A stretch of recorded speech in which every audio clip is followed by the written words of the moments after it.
Hi, it's Roger Mitchell back here at Tiger Shark Studios.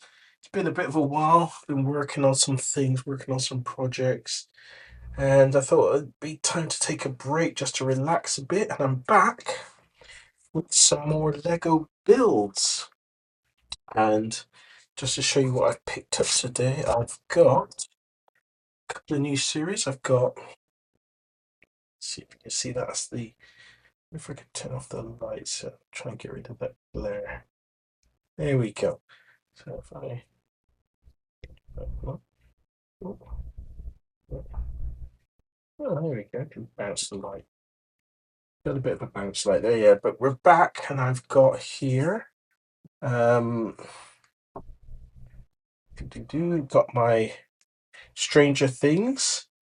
It's a bit of a journey today. I was gonna get Stranger Things, the boys, the main boy characters, and Stranger Thing, all the girl characters, and I wanted to pick them both up, but what happened was I wanted to get the free gift, and the free gift was this Razor Quest, which is really cool.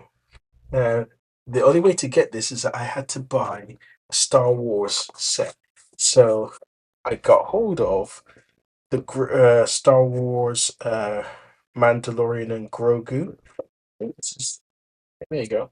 Mandalorian and Grogu, which was pretty cool. So because I bought that, I was able to get the Razor Quest with it. So pretty happy about that. So couple of new sets because I love the brickheads. You know, they're cool enough just to be small enough to go on my shelf, and they're not too crazy that they take up too much time in a build. So I've got those two sets which I'm going to go through. And then also I'm going to go through this little Technique motorbike which I got, and it's actually an updated version of the original motorbike version, little Technique bike, and I never got around to building this. So I'm going to build obviously the old one and the new one and have that set and video those. So a couple of sets that are coming up. Got one, two, Razor Quest, Mando, and Grogu, and then the Stranger Things. So I'm going to have all those out over the next couple of weeks and have some real fun building them. So until then, enjoy the latest build, which will probably be, I think I'm going to start off with the Razor Quest just to get that one started because I'm really cool with that, and then I'll go to the next one. Okay, so until then, I'll catch you guys later.